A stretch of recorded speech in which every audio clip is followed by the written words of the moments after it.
Hello children, welcome to your science class. Dear students, today we will start lesson number 13, Volcanoes, Earthquake and Tsunami. Shreya was playing badminton with her father. Suddenly they felt tremors. Shreya अपने father के संग क्या खेल रही थी? Badminton. और suddenly उन्हें क्या महसूस होने लगे? ट्रेमर्स. ट्रेमर्स मीन्स झटके. Shreya noticed that the people started running out of their homes in fear. और श्रेया ने देखा कि लोग डर की वजह से अपने घरों से निकलकर इधर उधर दौड़ रहे हैं. She was panicked and asked her father about it. वो घबरा गई और उसने अपने फादर से इसके बारे में पूछा. He told that the tremors are felt due to an earthquake. उन्होंने बताया ये जो झटके हमें महसूस हो रहे हैं वो किस चीज़ के हैं? अर्थक्वेक के. अर्थक्वेक की वजह से मीन्स भूकंप की वजह से हमें ये झटके महसूस हो रहे हैं.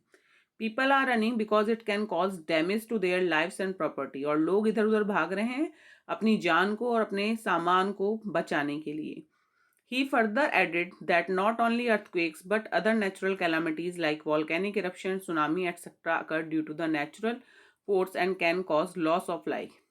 और उन्होंने आगे बताते हुए कहा कि केवल अर्थक्वेक नहीं और भी दूसरी नेचुरल कैलामिटीज हैं जैसे कि वॉल्केनिक इरप्शन, सुनामी, जो कि नेचुरल फोर्सेस की वजह से आती हैं और उनसे लाइफ और प्रॉपर्टी दोनों का लॉस होता है. The land mass on the earth seems quiet and oceans appear काम. लैंड अर्थ हमारी कैसी दिखाई देती है? शांत बिल्कुल. ओशियंस कैसे लिखते हैं? बिल्कुल जैसे पानी बिल्कुल शांत है. But this peacefulness can be disturb by the natural forces deep within the अर्थ. लेकिन कभी कभी ये शांति नेचुरल फोर्सेस की वजह से डिस्टर्ब हो जाती है. These forces can cause violent shaking of earthquakes. और इन फोर्सेस की वजह से क्या होता है? शेकिंग होने लगती है अर्थ की क्रस्ट लेयर में और इसी को बोलते हैं earthquake. The explosion of hot rocks of volcanoes from deep within the earth and massive waves of tsunami in the oceans. We have no control over these happenings. हमारा इन सभी natural calamities पर कोई control नहीं है. But with the availability of advanced information system, there are possibilities to mitigate the impact of disaster when they occur. लेकिन आजकल की कुछ एडवांस इंफॉर्मेशन टेक्नोलॉजी की का यूज़ कर कर हम क्या कर सकते हैं कि इससे होने वाले नुकसान को थोड़ा कम कर सकते हैं. Now first natural calamity is volcano. A volcano is an opening in the earth crust from where hot liquid rock from deep within the earth called magma erupts to the surface. Volcano क्या है? अर्थ की crust layer में, अर्थ की सबसे ऊपर वाली layer जो crust होती है उसमें वो ओपनिंग जिसमें से अर्थ के मेंटल लेयर में प्रेजेंट हॉट लिक्विड जिसको मैग्मा बोलते हैं वो अर्थ की सरफेस पर आ जाता है. The magma that reach the earth surface is called lava. और जब ये मैग्मा अर्थ की सरफेस पर आ जाता है तो उसको क्या बोला जाता है? Lava. And the passage through which it travels it called vent. और जिस रास्ते से ये लावा मैग्मा बाहर निकलकर ऊपर आता है लावे की फॉर्म में उसको बोलते हैं went. The hotter and thinner the lava is the father it will flow. जब तक लावा हॉट होता है तो मीन्स गर्म होता है, पतला होता है, तो वो दूर तक फ्लो करता है. Eventually lava on the surface stop flowing. और बाद में धीरे धीरे जो लावा है वो फ्लो करना बंद कर देता है. It cools and harden into rocks. ठंडा हो जाता है और किसमें कन्वर्ट हो जाता है? रॉक्स में. A volcano can be active, dormant और extinct depending on the amount of volcanic activity happening. Volcano 3 types के हो सकते हैं, एक्टिव, डोरमेंट और एक्सटिंक्ट. और इनके टाइप डिपेंड करते हैं किस पर? Amount of volcanic activity. An active volcano is one that has recently erupted or it's currently erupting. Active volcano क्या है? जिसमें रिसेंटली अभी हाल में ही इरप्शन हुआ है और आगे भी इरप्शन हो सकता है. Mount Vesuvius, mount Etna, mount Fuji and mount Erebus are some active volcanoes. The world's largest active volcano is Mauna Loa in हवाई. वर्ल्ड का लार्जेस्ट एक्टिव वॉल्केनो हवाई में है जिसका नाम है माउना लोआ. Second type of volcano is dormant volcano. Is one that has not erupted for a long time but may erupt in the future. Dormant volcano क्या होते हैं? जिसमें बहुत लंबे टाइम से कोई इरप्शन नहीं हुआ है बट फ्यूचर में उसमें इरप्शन हो सकता है.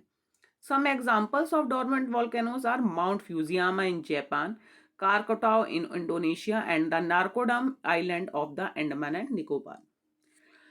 Third and last type of volcano are extinct volcano. Is one that scientists think will never erupt again. Extinct volcano की कैटेगरी में उन वॉल्केनोज को रखा गया जिसमें साइंटिस्ट का मानना है कि अब कभी इरप्शन नहीं होगा. In this category of volcanoes, the erupting activities are completely subsided.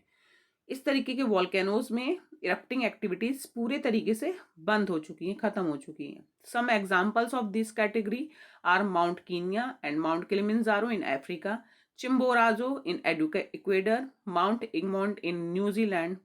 Some island have been found by the eruption of under sea volcanoes. कुछ आइलैंड का फॉर्मेशन भी किस वजह से हुआ है? अंडर सी वॉल्केनिक इरप्शन की वजह से. What damages can a volcanic eruption cause? Volcanic eruption से क्या क्या नुकसान हो सकते हैं, क्योंकि ये सभी नेचुरल डिजास्टर्स हैं और इनसे नुकसान ही होता है, हमारा कोई भी फायदा नहीं होता है. लावा flows can destroy everything in their path. जब मैग्मा लावा की फॉर्म में बाहर निकलकर फ्लो करता है तो वो अपने रास्ते में आने वाली हर एक चीज को डिस्ट्रॉय कर देता है.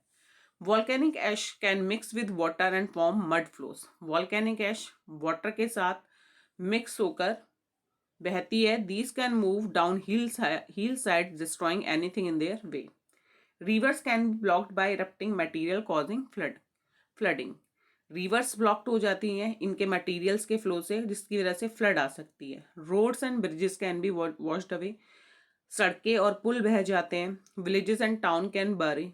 विलेजेस और टाउन, गांव के गांव और शहर के शहर तबाह हो जाते हैं. Gas and ash clouds form can suffocate people. Gas और ऐश के जो क्लाउड्स बनते हैं उनसे लोगों को सफोकेशन यानी कि सांस लेने में परेशानी होने लगती है, दम घुटने लगता है. Hot ash can burn people, building and cause fires. Animals, trees and crops can be destroy. इससे एनिमल्स का, ट्रीज का और क्रॉप्स का भी डिस्ट्रॉय होता है. Next topic is earthquake. An earthquake occurs when two large pieces of the earth crust suddenly slip. Earthquake कब आता है? जब अर्थ की जो क्रस्ट लेयर है, सबसे ऊपर वाली लेयर, उसके दो बड़े पीसीज आपस में अचानक से टकराते हैं या स्लिप करते हैं. This cause shock waves to shake the surface of the earth in the form of an earthquake. और ऐसा होने से वेव्स जनरेट होती हैं, और जब वो वेव्स जनरेट होती है तो अर्थ की जो क्रस्ट लेयर है वो शेक करने लगती है, और इसको क्या बोला जाता है? Earthquake. Earthquakes cause wide spread damage to life and property. Earthquake से बड़े लार्ज स्केल पर लाइफ और प्रॉपर्टी का नुकसान होता है. So dear students, this is for today. In next video we will continue the topic earthquake. Till then, take care. Bye bye.